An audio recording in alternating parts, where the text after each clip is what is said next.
সিংহাসনের সেমিফাইনাল অর্থাৎ আজকে শেষ হলো 5 রাজ্যের বিধানসভা নির্বাচন।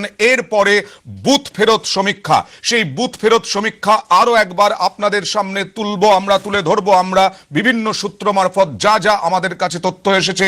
বিজেপি মধ্যপ্রদেশ বা ছত্তিশগড়ে বুথ ফেরত সমীক্ষায় এগিয়ে বা পিছিয়ে, বাস্তব যেটা সেটা হলো চাপে রয়েছে বিজেপি মধ্যপ্রদেশ বা ছত্তিশগড়ে।